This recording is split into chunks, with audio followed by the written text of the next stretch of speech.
In 2018, the chief financial officer of a private Chinese technology company was arrested at an airport in Vancouver. She was not a spy. She was not a warlord. She was the daughter of the company's founder, traveling on a layover between Hong Kong and Mexico. Canadian authorities, acting on an American extradition request, detained her. Within hours, her face was on every screen in the world. Her name was Meng Wanzhou. Her company was Huawei. And the charge, violating American sanctions against Iran, was almost beside the point. What happened next was not a legal procedure, it was political theater. China arrested 2 Canadian citizens in retaliation. Diplomatic relations between Beijing, Washington, and Ottawa collapsed into mutual hostility. Meng spent nearly 3 years under house arrest in a Vancouver mansion, while her father, a man who had spent his youth in rural poverty during the Cultural Revolution, watched his daughter become a geopolitical bargaining chip. This was not about sanctions. This was about fear. And the question that no one in the Western press seemed willing to ask out loud was this: what kind of company, what kind of private business could provoke the world's most powerful nation into orchestrating the arrest of an executive on foreign soil? What had Huawei done to make the United States so afraid that it would risk a diplomatic crisis, alienate its allies, and deploy the full weight of its intelligence apparatus to destroy a single firm? The answer is not what you think, because Huawei is not just a company. It is a mirror. And when America looks into that mirror, it sees something it cannot accept. It sees the end of an era. For decades, the world operated under a simple assumption: the cutting edge of technology, the frontier of innovation, the place where the future was designed, that place was California. It was Palo Alto. It was Cupertino. It was Seattle. The rest of the world, including China, was cast in a supporting role. China could build the factories, it could assemble the phones, it could solder the chips, but it could not dream the dreams. It could not design the architecture. It could not write the code that would power the next century. This was the unspoken hierarchy of the global technology order. America invents, Europe refines, Asia manufactures. This was the natural order of things, and it was an order that guaranteed American dominance, not just economically, but psychologically. Because if you control the technology, you control the future. And if you control the future, you control the narrative of what is possible. Huawei shattered that narrative. And it did so not by copying, not by stealing, though accusations of theft would become the West's favorite explanation, but by outcompeting. By the time Meng Wanzhou was arrested, Huawei had become the largest telecommunications equipment maker in the world. It was selling more smartphones than Apple. It was building the infrastructure for 5G networks in over 170 countries. It held more patents in critical communications technology than any American firm. And it had done this in less than 30 years, rising from a tiny startup in Shenzhen that sold imported phone switches to rural Chinese villages into a global colossus that employed nearly 200,000 people and generated over $100 billion in annual revenue. This was not supposed to be possible, not for a Chinese company, not without American technology, not without Silicon Valley's blessing. And yet, there it was. Huawei was not climbing the value chain. It was at the top of it. And this, more than any sanction violation, more than any accusation of espionage, was Huawei's real crime. It had committed the unforgivable sin of proving that a Chinese company could lead the world in the one domain that America considered its birthright: technology. To understand why Huawei is so threatening, you have to understand what Huawei actually is, and this is where the Western narrative becomes almost deliberately confused. In the American imagination, Huawei is an arm of the Chinese state. It is a front for the People's Liberation Army. It is a Trojan horse designed to infiltrate Western infrastructure and spy on behalf of Beijing. This story has been repeated so many times, in so many congressional hearings, in so many intelligence briefings, that it has become accepted as fact. But when you look closely, when you examine the evidence, the story becomes far more ambiguous. Huawei is not a state-owned enterprise. It is not listed on any stock exchange. It is, according to its own corporate structure, owned by its employees. Roughly 96,000 of Huawei's workers hold shares in the company through an internal employee stock ownership plan. The largest individual shareholder is the founder, Ren Zhengfei, and he owns less than 1%. This makes Huawei one of the most unusual corporate structures in the world. It is not a state firm. It is not a publicly traded corporation beholden to shareholders.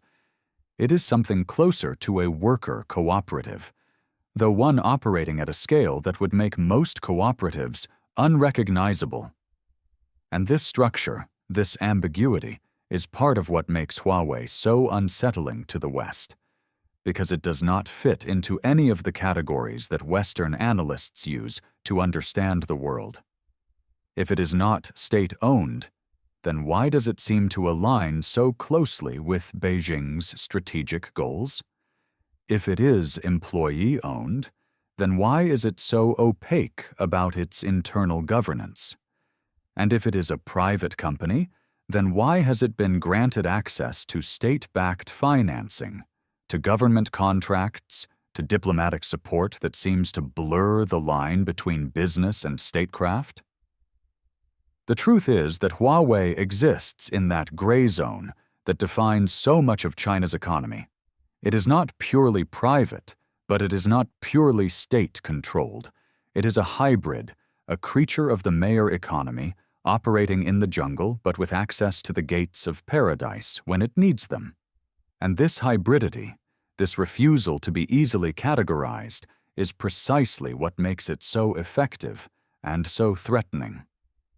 Because Huawei operates with the speed and hunger of a private startup, but with the strategic patience and deep pockets of a state-backed champion. It can underbid Western competitors because it has access to cheap loans from state banks. It can invest billions in research and development because it does not have to answer to quarterly earnings reports. It can survive years of losses in foreign markets because it is playing a long game that no publicly traded American company could afford to play. This is the Huawei model. And it is a model that the United States has no answer for, because American companies are either private firms beholden to shareholders who demand short-term profits, or they are government contractors bound by bureaucratic inefficiency. Huawei is neither. It is something new. And in the contest for technological supremacy, this structural advantage may be more important than any single invention. But let's go back to the beginning. Because to understand Huawei, you have to understand the man who built it. Ren Zhengfei is not a typical tech billionaire. He did not drop out of an elite university to chase a dream in a garage. He did not grow up in privilege. He was born in 1944 in a remote village in Guizhou province, one of the poorest regions of China. His father was a schoolteacher. His mother was a rural laborer. During the famines of the Great Leap Forward, his family survived on rations of corn and pickled vegetables. Ren has spoken publicly about the hunger of his childhood, about watching his siblings grow thin, about his mother secretly saving her portion of food to give to her children. This is not the origin story of a man who takes success for granted. This is the origin story of a man who understands scarcity, who understands survival, and who understands that the world does not owe him anything. Ren joined the People's Liberation Army as a young man and worked as a military engineer, helping to build communications infrastructure for the army. He was talented, disciplined, and ambitious. But in 1983, when the Chinese military was downsizing after years of ideological turmoil, Ren was let go. He was 39 years old. He had no business experience. He had no capital.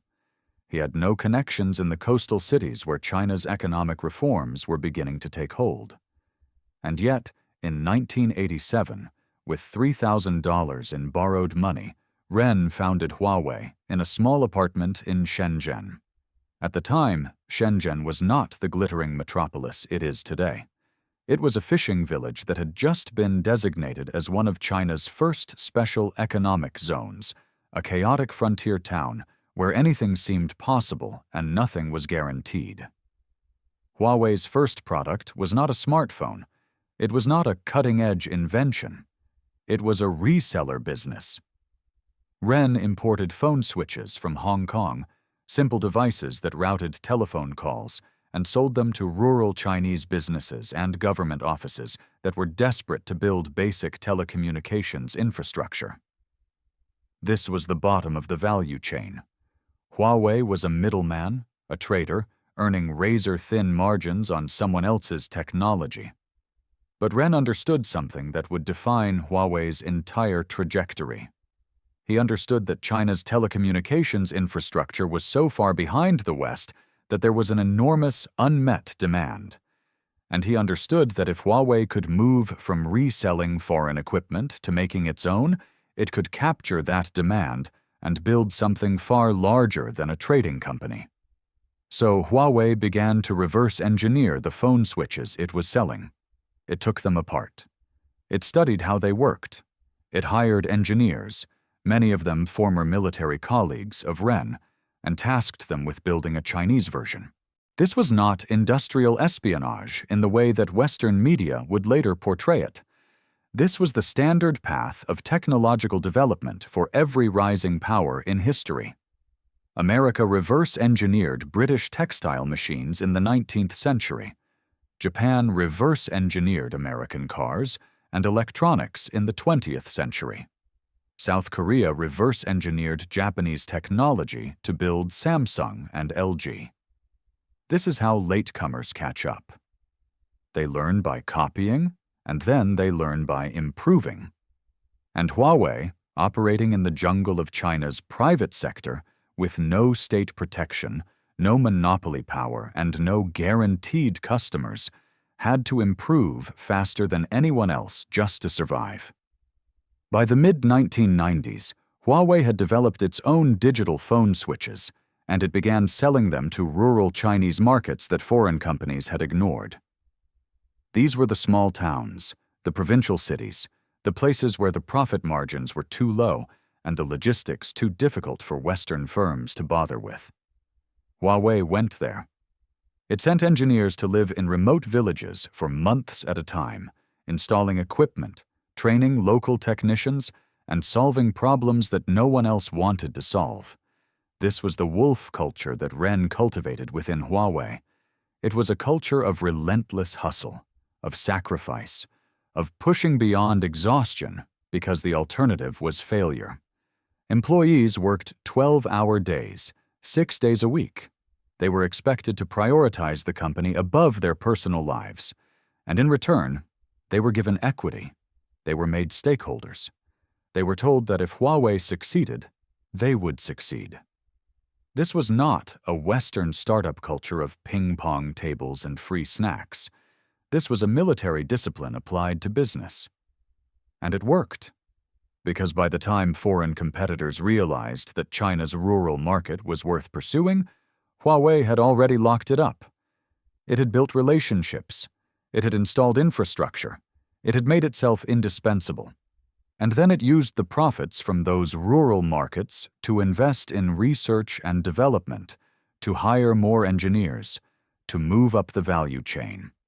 By the early 2000s, Huawei was no longer just selling to rural China. It was selling to Africa, to Southeast Asia, to Latin America, to anywhere that wanted telecommunications infrastructure, but could not afford the prices charged by Western firms like Ericsson, Nokia, and Cisco. Huawei undercut them on price, matched them on quality, and outworked them on service. And slowly, market by market, Huawei began to eat their lunch. But the real turning point came in 2012.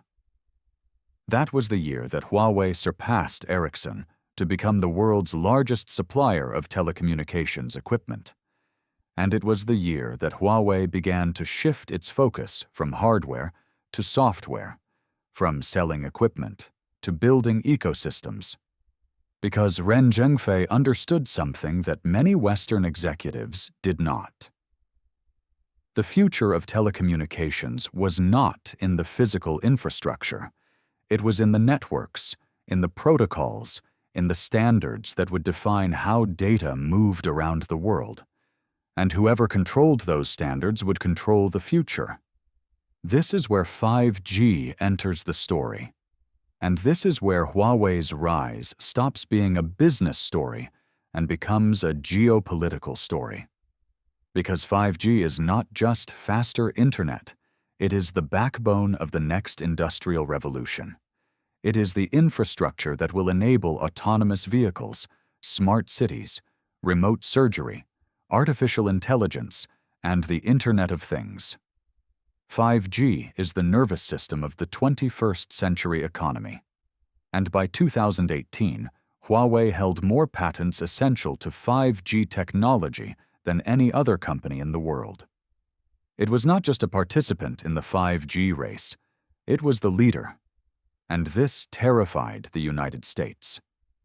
Because if Huawei's equipment became the standard for 5G networks around the world, then every piece of data flowing through those networks, every phone call, every text message, every financial transaction, every military communication, would pass through Chinese-designed infrastructure. And the fear, the deep, unspoken fear in Washington, was not just that China could spy. The fear was that America would lose control. For 70 years, the United States has controlled the technological infrastructure of the world.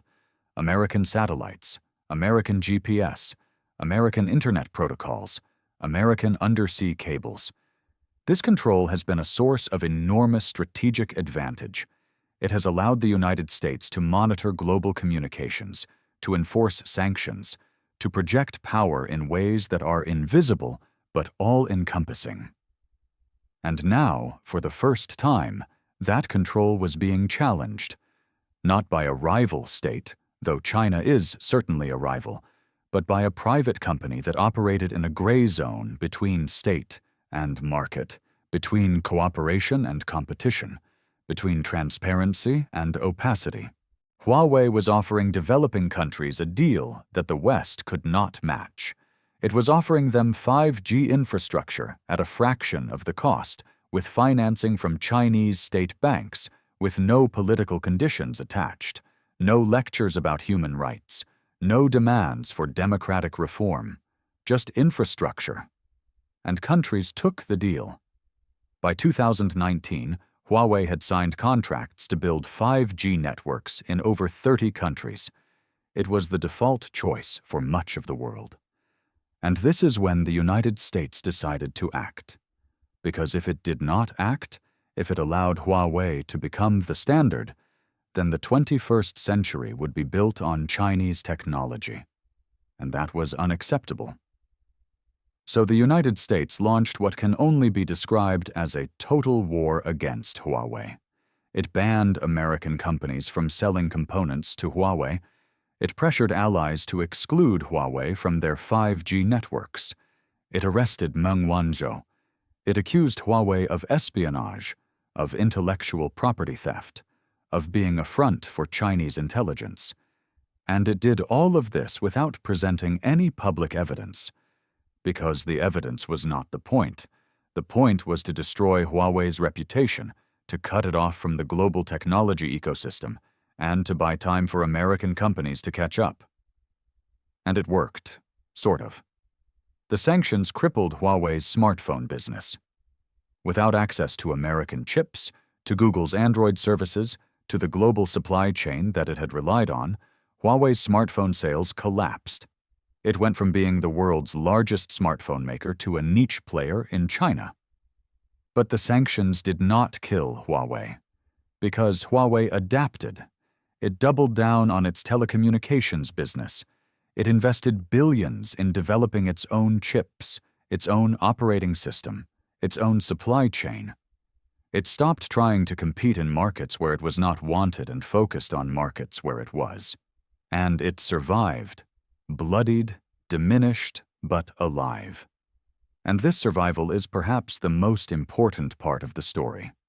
Because what the United States discovered, to its frustration, is that you cannot simply sanction a company out of existence when that company is embedded in a supply chain as deep and as resilient as China's. You cannot cut off a firm that has the backing, overt or covert, of a government with the resources and the strategic patience of Beijing. And you cannot destroy a company that has spent 30 years building relationships, not just with governments, but with customers, with engineers, with communities in every corner of the world. Huawei's survival revealed something uncomfortable. It revealed that the era of American technological dominance, the era when the United States could unilaterally decide who succeeded and who failed in the global technology market, that era was ending. And the world was watching. Because every country that saw what happened to Huawei learned a lesson. They learned that if you rely too heavily on American technology, if you integrate too deeply into American supply chains, then you are vulnerable. You can be sanctioned. You can be cut off. You can be punished for reasons that have nothing to do with your own interests. And so, ironically, the American campaign against Huawei may have accelerated the very outcome it was trying to prevent. It has pushed China to become self-sufficient in critical technologies. It has pushed other countries to diversify their supply chains, to reduce their dependence on any single power. It has fragmented the global technology ecosystem into competing blocks. And it has made clear that technology is no longer just a tool of economic competition. It is a weapon of geopolitical struggle. But here is the question that almost no one in the West wants to ask. What if the fear of Huawei is not really about Huawei at all? What if it is about something deeper, something more uncomfortable? What if the fear is not that Huawei will spy, but that it will succeed? Because if Huawei succeeds, if a Chinese company can lead the world in 5G, in telecommunications, in the infrastructure of the future, then it proves something that the West has spent decades trying to deny. It proves that you do not need Western-style democracy to innovate.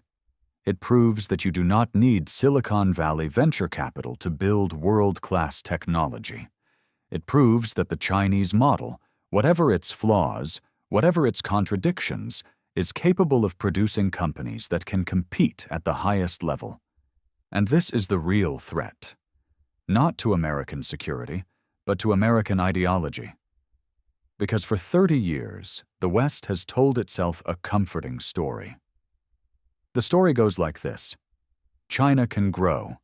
It can build factories. It can lift people out of poverty. But it will always be a follower, never a leader. It can copy, but it cannot create. It can manufacture, but it cannot innovate. This story was not just an economic theory. It was a psychological necessity. Because if the story was true, then the West could relax. It could rest assured that even if China became rich, it would remain dependent. It would need Western technology, Western brands, Western ideas. The hierarchy would remain intact. Huawei shattered that story, because Huawei is not a copycat. It is not a low-cost manufacturer assembling someone else's designs. It is a research and development powerhouse. It spends $20 billion a year, more than 15% of its revenue, on R&D. It employs over 100,000 engineers. It files thousands of patents every year. It is not imitating. It is inventing. And this invention is what the United States cannot accept. There is a scene that captures this perfectly. In 2019, at the height of the sanctions campaign, Ren Zhengfei gave a rare interview to the BBC. He was asked about the accusations that Huawei steals technology. Ren, speaking in Mandarin through a translator, smiled. And he said something that many Western viewers missed. He said, "If you want to understand Huawei, you have to understand that we are a company of engineers. We are not a company of salesmen. We are not a company of marketers. We are builders." And the West, he implied, has forgotten how to build. This was not arrogance. It was a statement of fact. Because when you look at the trajectory of Western technology companies over the last 20 years, you see a shift. You see companies like Google, Facebook, Amazon, companies that are built on advertising, on data extraction, on network effects. They are brilliant at capturing value, but they are not building infrastructure. They are not making the chips, the cables, the satellites, the physical backbone of the digital world. They have outsourced that. They have financialized it. They have moved it offshore. And now, when they need it, when they realize that infrastructure is power, they find that someone else is building it, and that someone is Huawei. This is why the United States is afraid. Not because Huawei is stealing, but because Huawei is winning. And it is winning by playing a game that America invented but has since forgotten how to play. The game of patient, unglamorous, relentless investment in hard technology. So what happens next? The Huawei story is not over. The sanctions remain in place. The geopolitical struggle continues. But the landscape has shifted. Huawei is no longer trying to be a global consumer brand. It is refocusing on what it does best. Building infrastructure, selling to governments, operating in markets where performance matters more than perception. And it is hedging. It is investing in new technologies, in cloud computing, in artificial intelligence, in autonomous driving.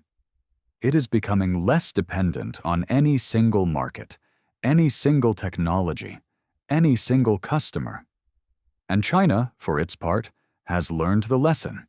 It has launched massive state-backed programs to achieve self-sufficiency in semiconductors, in software, in every critical technology where it was previously dependent on the West. The campaign against Huawei was supposed to contain China. But it may have done the opposite. It may have accelerated China's drive for technological independence. And 20 years from now, historians may look back at the arrest of Meng Wanzhou, at the sanctions against Huawei, and see it not as the moment America reasserted control, but as the moment it lost it.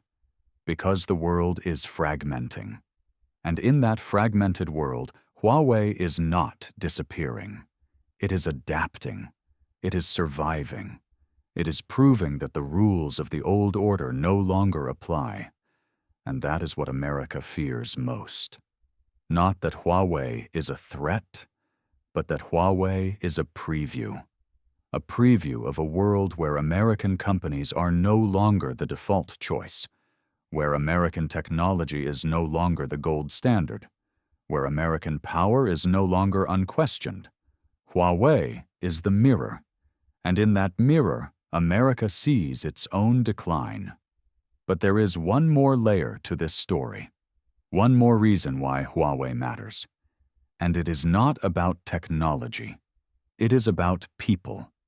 Because when you strip away the geopolitics, when you strip away the accusations and the sanctions and the fear, what you are left with is a simple human story. It is the story of a generation of Chinese engineers who were told their entire lives that they were second-rate, that their education was inferior, that their ideas were derivative, that they would never be as good as their Western counterparts. And then they built Huawei. They built a company that holds more patents than Qualcomm. They built a company that designs its own chips. They built a company that has been hired by half the world to build the infrastructure of the future, and they did it not because the state commanded them to, though the state certainly helped, but because they wanted to prove something.